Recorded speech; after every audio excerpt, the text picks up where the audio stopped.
Bismillahirrahmanirrahim. Qala al-mu'allif rahimahullah wa nafa'ana bihi wa bi ulumi wa bi asrahi fid dharain amin ya rabbal alamin. An Abi Hurairah radhiyallahu anhu, dan riwayatkan hadis saking Abi Hurairah radhiyallahu anhu. Qala dawuh sapa Abi Hurairah, sami'tu ing dawuh sami'tu midhangan sapa ingsun Rasulullah ing utusane Allah, krungu napa yaqulu hamidahu sapa Rasulullah sallallahu alaihi wasallam ing dawuh inna ummati yakuna yaumal qiyamati hurran muhajjilina min atharil wudu faman istata'a minkum ayyutila hurratahu falyaf'al. Muttafaqun alaih wal lafzu bi Muslim. Inna ummati saktemene umat ingsun, inna ummati saktemene umat ingsun. Maksudnya di sini adalah umat istijabah, yakni umat Nabi Muhammad sallallahu alaihi wasallam. Umatul ijabah, maksudnya umat di sini itu adalah umatul ijabah, yakni umat Islam.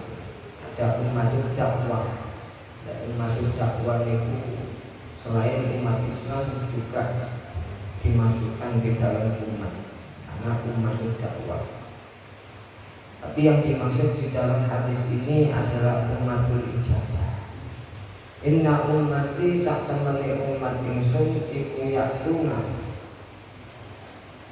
padha nekani sapa umati yaumal qiyamati ing dalem dina kiamat. Huron hale wong kang padha mencorong wajahe. Huron hale wong kang padha mencorong wajahe. Muhajjalina tur wong kang padha mencorong tangan lan sikile. Muhajjalina tur wong kang padha mencorong tangan lan sikile. Kalau roh yuridu bayatu wujuhihi di nuril hidup yaumil qiyamah, maksudnya adalah cahaya wajah orang yang itu akan bersinar terang besok di hari kiamat. Kalau muhajjilina itu adalah bayatu mawadihil wudu minal aidi wal aqdam, jadi putihnya atau bercahayanya anggota wudu seseorang besok di hari kiamat itu tangan dan kakinya akan memancarkan cahaya yang sangat terang. Min atharil wudu'i saking lapete wudu, min atharil wudu'i saking lapete wudu atau bekas wudu. Min atharil wudu'i saking lapete wudu. Paman istata'a, paman mongko utawi sapane wong iku istata'a kuwasa sapa man minkum saking sira kabeh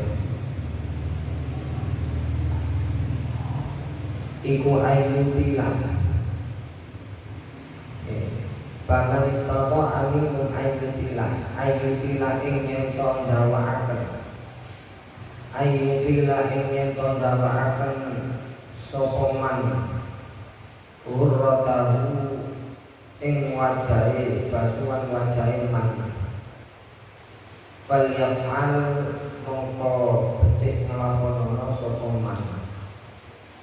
Falyaf'al mongko becik nglakonono sopoman. Muttafaqun alaihi, dan sepakati opo hadis saking Imam Bukhari lan Imam Muslim. Walafdu utawi lafate hadis niki iku li muslimin kedua Imam Muslim. Jadi lafaznya hadis ini adalah kepunyaan dari Imam Muslim.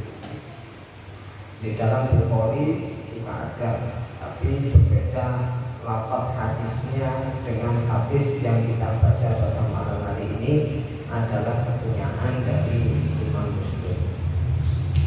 Hadis ini menjelaskan tentang keutamaan umat Islam, yakni umatnya Nabi Muhammad SAW.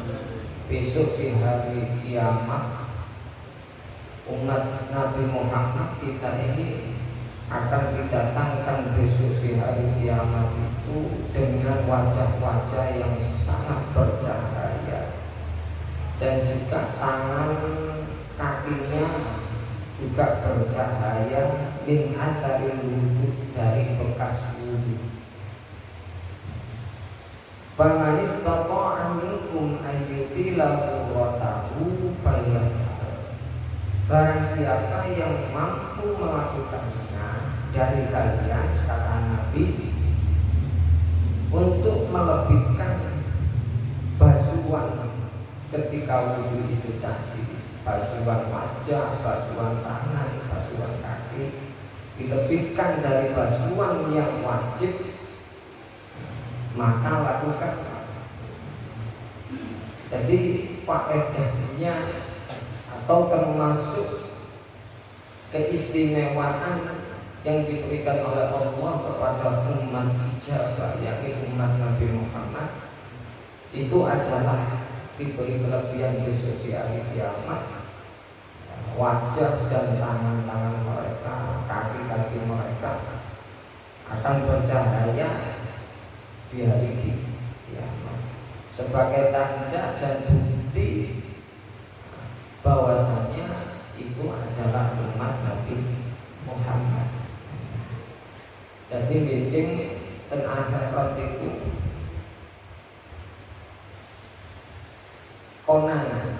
Jadi umat Nabi Muhammad itu konangan, beda kali umat Nabi-Nabi sebelumnya. Bahkan di dalam hadis itu Nabi itu punya telaga Kautsar, di mana semua umat manusia besok itu akan mengantri di telaga Kautsar itu untuk minum.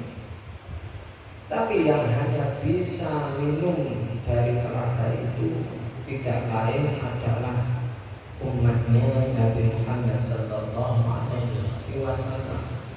Itu tandanya adalah dengan mangkatnya. Nah, ketika ada umat lain yang coba minum di sungai ini nggak cocok, itu idealnya. Sehingga kalau kita wudhu, sunnahnya itu adalah dilebihkan dari basuhan wajib. Ketika kita wudhu basuhan wajah itu kan min mana di satu roksi, dari tumbuhnya rambut kepala ini wajah, batas wajah itu kan kemarin dari sini sampai sini muntah-muntah. Nah itu sampai lebihkan sedikit, sampai lebihkan sedikit. Kalau bisa ya kena rambutnya sedikit. Paling sak senti apa pirang senti ya. Lah akeh ditambah saya, tambah ketok cahaya.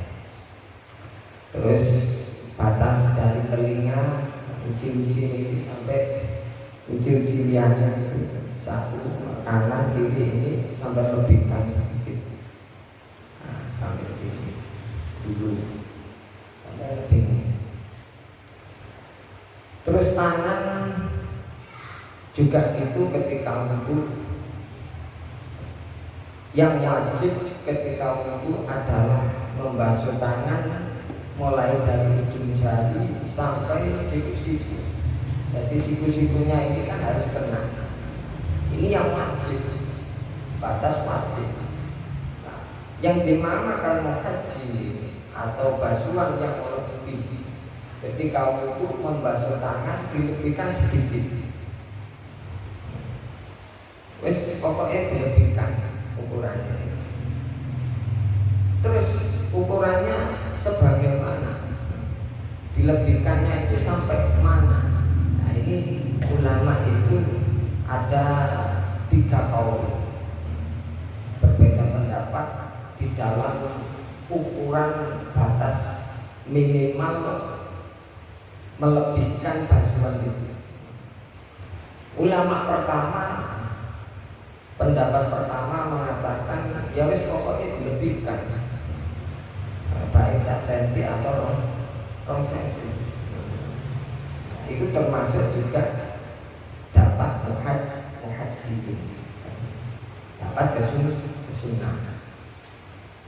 Dan pendapat kedua, nah ini si pertama ini termasuk pendapat enak.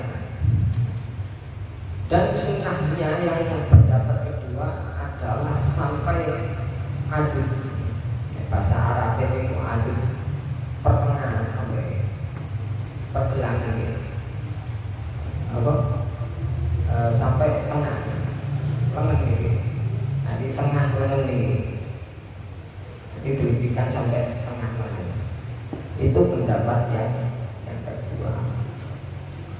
Yang ketiga pendapatnya sampai bahu, sampai begini.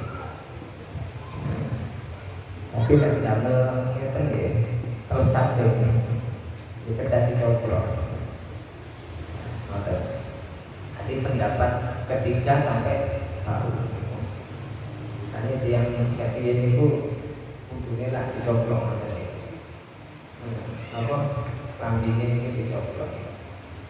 Ini maka biar apa atar bekas wudhu atau lebihannya itu lebih banyak basuhannya. Ketika wudhu banyak yang dibasuh. Terus ketika basuh kaki juga begitu. Yang wajib adalah dari jari kaki sampai mata kaki. Itu yang wajib. Nah, ketika kita mau melebihkannya, ukurannya ya batasnya ya seperti tangan itu tadi ada 3 kaul juga.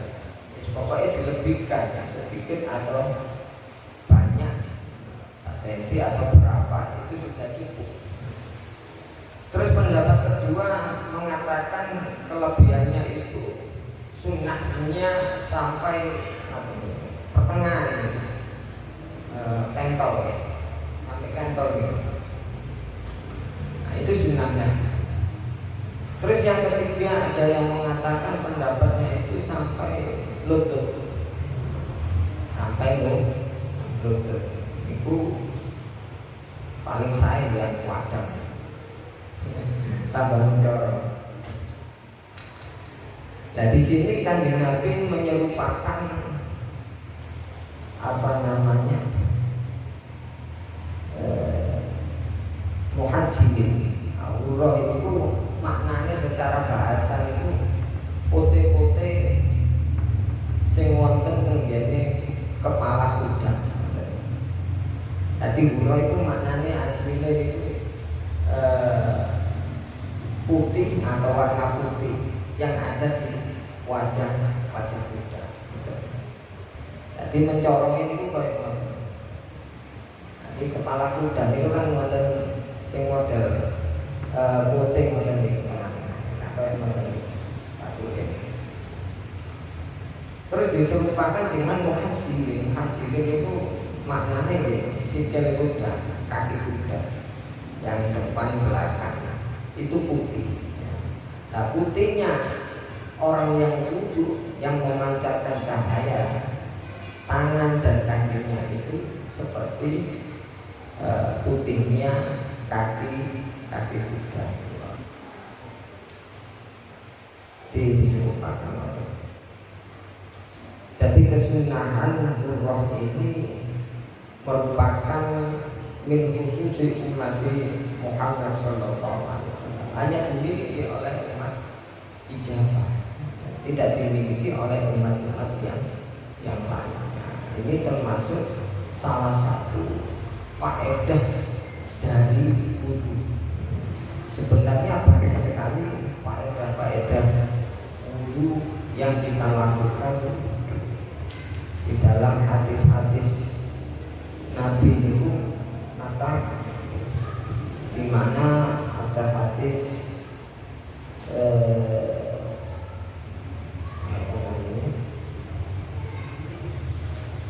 yang mengatakan bahwasanya orang yang wudu kemudian membaguskan wudhunya dengan wudhu yang sempurna. Maksudnya sempurna ini adalah sempurna wajib-wajibnya dan juga sunnah-sunnahnya itu juga dikerjakan. Sunnahnya wudhu itu apa? Itu dikerjakan semuanya. Ketika sudah sempurna, maka ia akan mendapatkan ampunan dari Allah Subhanahu wa Ta'ala. Dosa-dosa yang dilakukan oleh wajahnya itu rontok di area mukanya itu rontok. Yang pernah dilakukan oleh mata maksiat, mata melihat Allah, orang perempuan yang bukan mahram, itu bisa dihapus dengan dosa wudu. Melihat apa? Ketika dayo ngintip penjendela nggak oleh, termasuk maksiat. Jadi tetap kekangan ngintip. Nah ini termasuk maksiat motor. Nah ini bisa dihapus dengan wudhu yang sempurna, dosa-dosa seperti itu. Dan banyak sekali fadilah-fadilah yang wudhu yang kita lakukan, di samping bisa menghapus dosa-dosa kita, baik dosa kecil yang kita lakukan oleh anggota tubuh kita. Fadilah wudhu yang kita lakukan juga bisa mengangkat derajat kita semakin tinggi di hadapan Allah Subhanahu wa Ta'ala. Jadi hadis ini menerangkan tentang sunnahnya menyempurnakan wudhu, yakni dengan memperbanyak basuhan wajah melebihi dari basuhan yang wajib, dan juga memperbanyak atau melebihkan basuhan tangan, kaki melebihi dari basuhan-basuhan yang wajib. Sekarang kita akan hadis yang kedua. An Aisyah radhiyallahu anha qalat, dan riwayatkan saking Sayyidah Aisyah radhiyallahu anha qalat dawu sapa Aisyah, kana ing dawu kana ono sapa Rasulullah utusane Allah sallallahu alaihi wasallam iku yu'jibuhu ngawakaken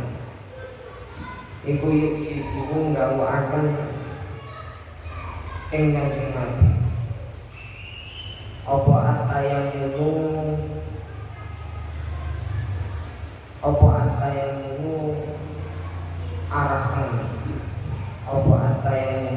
arahan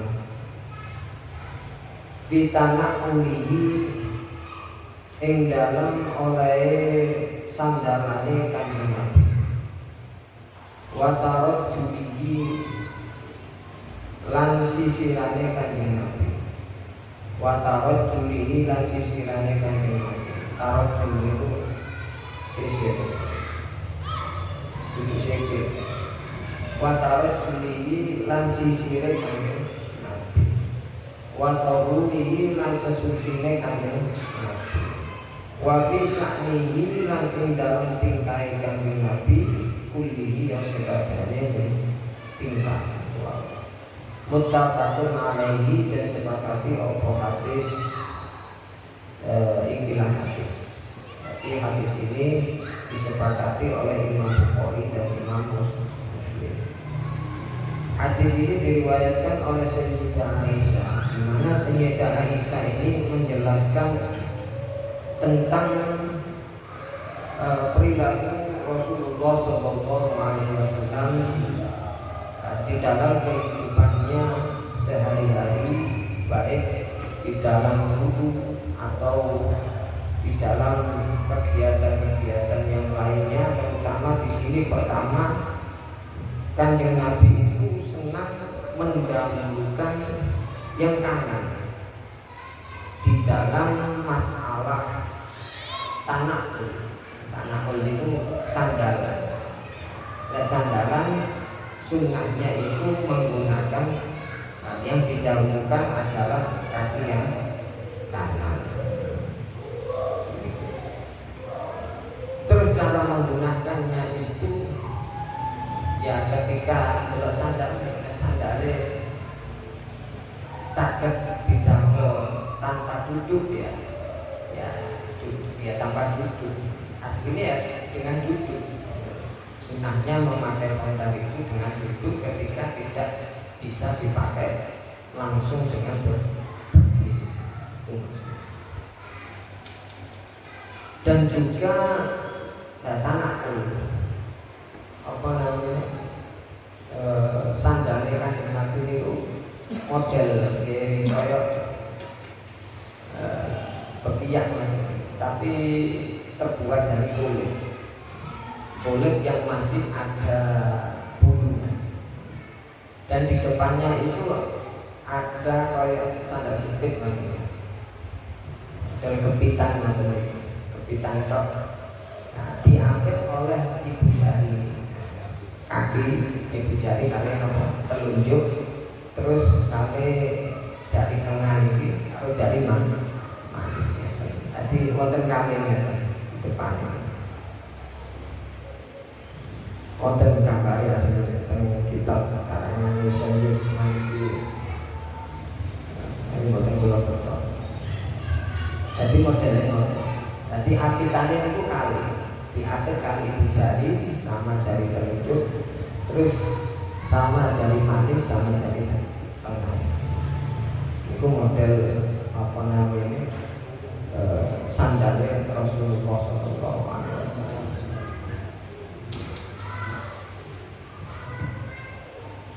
Terus watawat Juli, dan Nabi itu senang sisiran, senang sisiran. Jadi tempundi-pundi itu mesti betul sisir,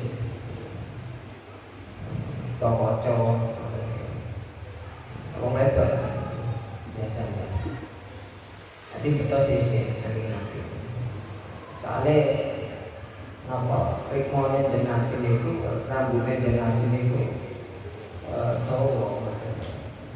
tawa jadi butuh sisir, moret-moret butuh sisir, ada butuh di sisir, dirapikan.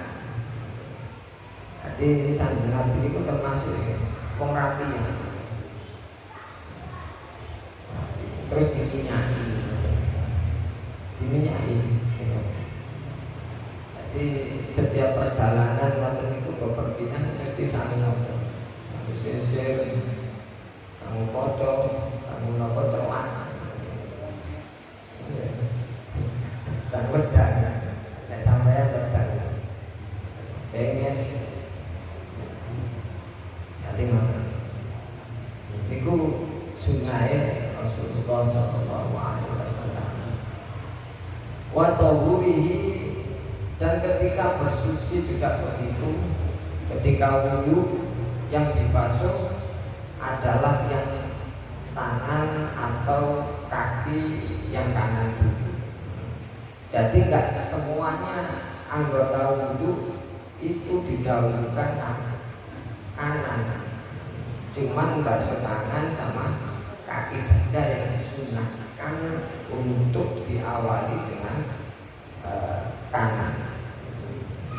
Jadi ketika basuh nopo namanya tangan ya didahulukan tangan yang kanan dulu,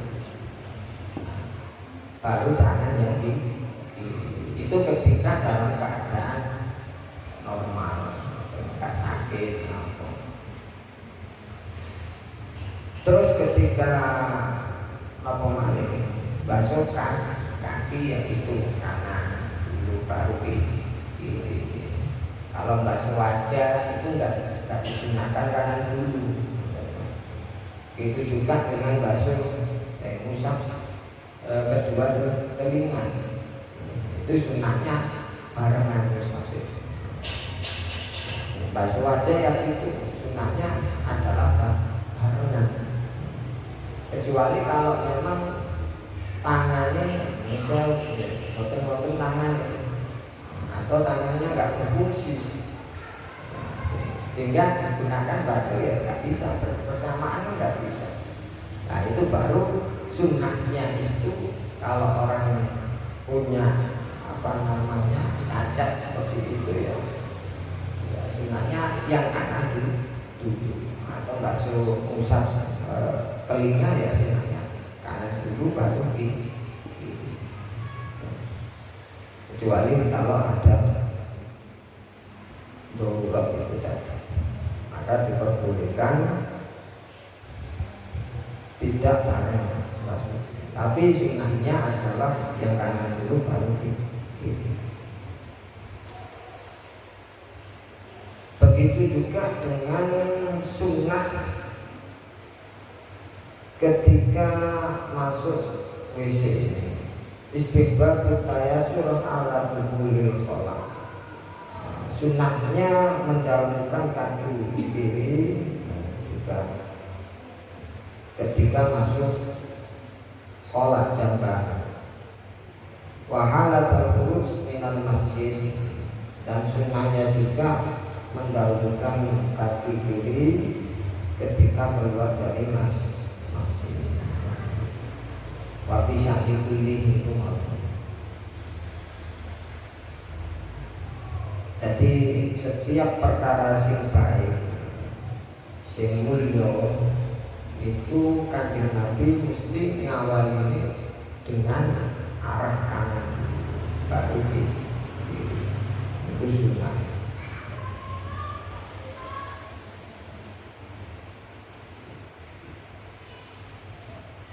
Sampai kayak yuk beri tamu gimana arah kanan dulu beri tamu misalkan tamu lebih jadi yang dijauhkan kanan dulu baru kiri.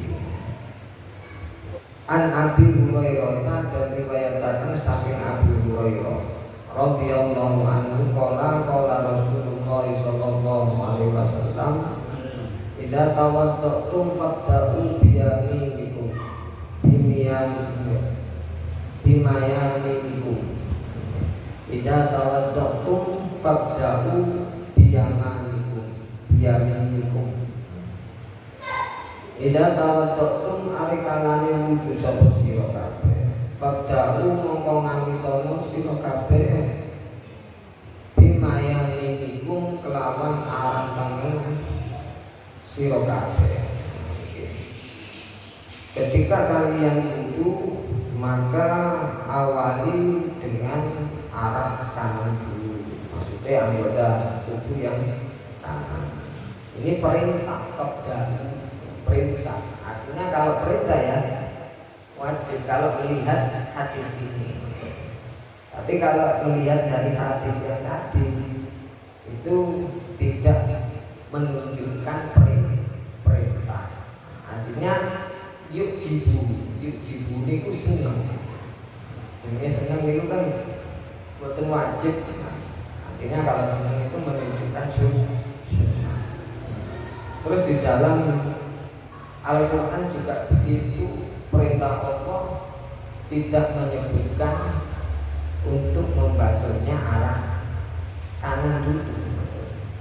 Qasidu wujuhakum wa aydiyakum ilal marafiqi Qamsahu biru isikum wa arjulakum ilal ka'bayn. Di situ enggak ada menyebutkan perintah wajib mendahulukan yang kanan. Maka dari itu hadis ini diarahkan oleh para ulama bahwasanya membasuh yang kanan dulu itu adalah hukumnya sunnah. Terus bagaimana kalau kita basuhnya kiri dulu? apa sah wudhu kita? Kalau kita basuh yang kiri dulu, itu ulama mengatakan makruh hukumnya. Para ulama itu mengatakan makruh. Ijma'ul ulama itu makruh. Jadi kami mendapatkan kesunahan di dalam mendahulukan kanan. Jadi kalau kita wudhu, kita dahulukan yang kanan dulu daripada yang kiri. Ketika basuh tangan maupun basuh kaki itu sunnah. Tapi kalau ada hajat atau darurat, misalkan sakit itu tadi yang tidak memungkinkan untuk membasuh yang kanan dulu daripada yang kiri, maka boleh langsung basuh yang kiri, apa-apa, kecuali ada unsur itu. Mungkin dari ada teman-teman kita yang kerjanya itu di bengkel, biasanya kan kebun-kebun itu, bekas-bekas minyak, uli-uli macam itu, hitam-hitam tau biasanya. Ini kan kadang angel dicari, ini apa termasuk di makruh atau gimana? Jadi kalau itu kan termasuk, kalau wudhu itu syaratnya harus terkena kulit yang dohir itu, yang tampak itu harus kena. Tapi tidak ada penghalang yang menghalangi sampainya air mengenai kulit. Kalau ada ya nggak sah wudhunya. Termasuk kotoran-kotoran kuku, bekas apa namanya uli atau setelah apa kayak yang ekstrim itu ambil jajan, ambil itu perigi, tepungin, itu udah dihilangi karena bisa menghalangi sampainya air ke dalam kuku itu. Kecuali kalau hitamnya itu dari keringat, mungkin bolong. Itu terus kan terus Imam Ghazali kan, untuk nopo-nopo imam. Pokoknya dari kotoran-kotoran keringat tubuh kita. Jadi itu dimaksud. Dan Imam Ghazali. Kalau yang lainnya enggak, harus dibersihkan. Nah, jadi yang enggak dimakruh itu ketika selain dari keringat. Dan harus, kalau sulit memang benar dihilangkan sulit ya, itu baru enggak apa-apa. Tapi yang diusahakan bisa hilang. Sampai ada air atau yang nggak bisa sampai mengenai kulit yang ada di anggota tubuh. Ya. Masuk cat-catnya itu dihilangkan semua. Dan kena beli dan apa sih ini antiku niku pelek itu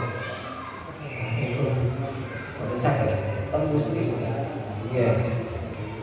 Semua orang lagi hilang ini caranya mau menghilangin itu akan pulau kena ya no mungkin cuma ada nomor nanti dihati-hati. Jadi jangan sampai ada penghalang yang menghalangi sampainya air ke anggota tubuh kita, karena bisa tidak sah wudhu kita, karena ada bagian-bagian yang tidak terkena air.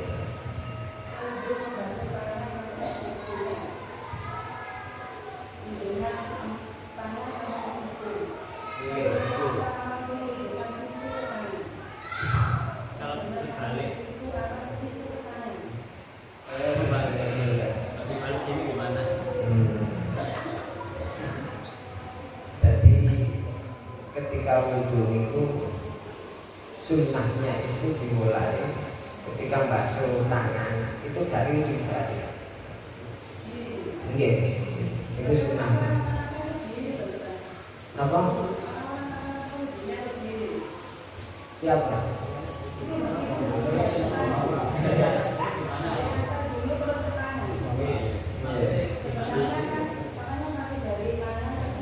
Iya.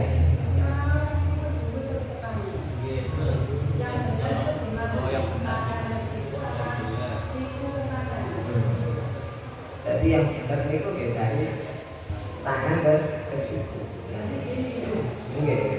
Karena di dalam Al-Quran itu kan falsilu yaku wa aidiyaku ilal marofik.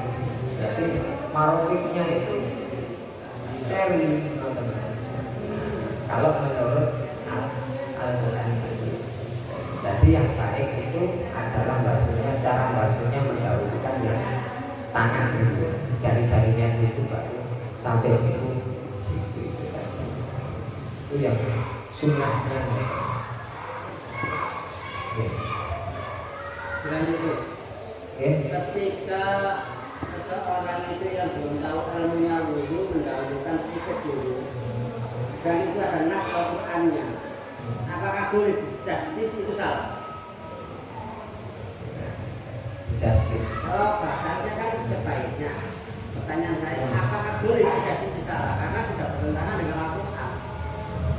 Al-Quran itu memerintahkan dari tangan ke sikut, tapi kita prakteknya kalau yang tidak tahu ilmunya dari sikut ke tangan.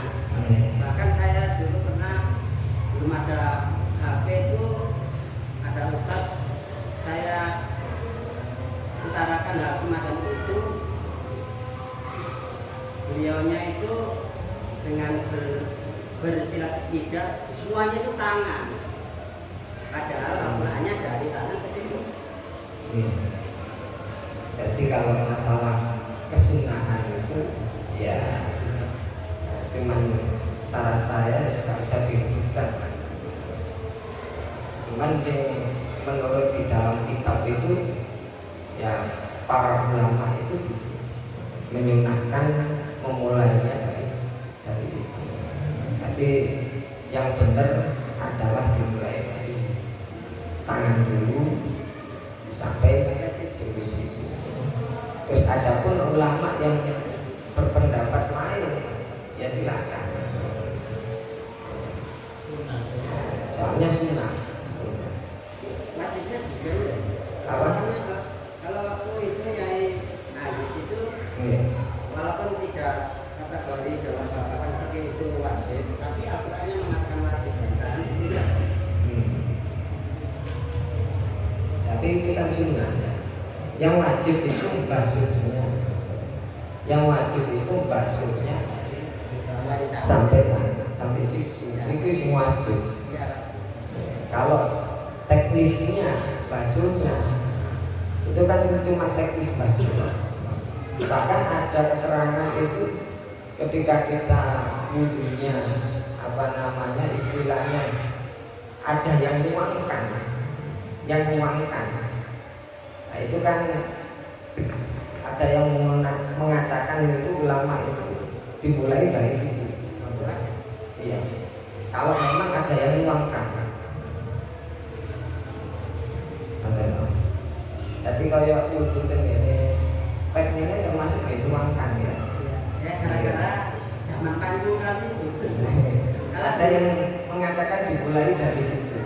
Kalau dulu kita ngaji kecil dulu kan kolam, melatihnya dini Nah, kolam kan kelihatan. Ada yang mengatakan begitu model. Jadi kolamnya anak dia dulu itu kan cara ngajarnya. Jadi ada memang ulama itu membedakan itu. Lihat kalau wudhunya ini di kolam, nah, itu yang terbaik itu jari dulu. Nah kalau debat itu ya siku dulu. Ada yang mengatakan gitu. Ini masalah khilaf gitu. Nah, tapi ya kebanyakan ulama itu nah, mulainya dari jari. Ya sunahnya ya.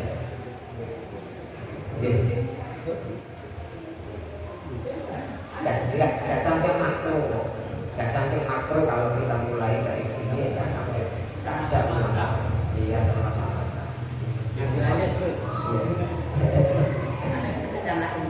Gini, wudhu kalau setelah kita baca semuanya mengenai kata-kata, wudhu itu kan identik dengan meleburkan dosa, identik dengan makna maghfirah kepada Allah. Nah, kalau jiwa kita tidak ada unsur gerakan minta maaf kepada Allah mengenai dosa yang kita lakukan, apakah wudhu tadi itu bermakna seperti itu?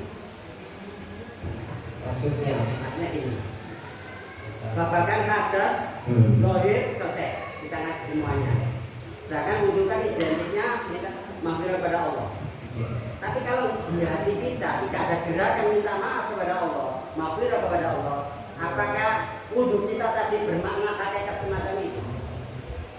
Begini, jadi wudhu yang kita lakukan dengan sempurna anggota tubuh kita itu bisa mempengaruhi hati kita. Jadi wudhu yang kita lakukan dengan sempurna itu zahir kita itu bisa memberikan dampak positif pada batin kita. Sehingga Pak Insya Allah kalau kita lakukan dengan sempurna, nah itu otomatis bisa menggugurkan dosa. Meskipun kita tidak ada niat itu, nah, itu sudah otomatis kalau kita lakukan dengan sempurna. Apalagi kalau ada niatan baik, nah, mengharapkan ridho Allah dan juga niat-niat yang lainnya, ya itu paling baik ya. Jadi semuanya itu harus ada, memang harus ada niatan yang banyak sekali sehingga bisa menghasilkan pahala juga yang banyak. Apapun yang kita kerjakan sebaiknya itu diniati dengan niatan yang baik, yang banyak, sehingga pahalanya itu akan juga berlipat ganda. Oke, sampai tenang.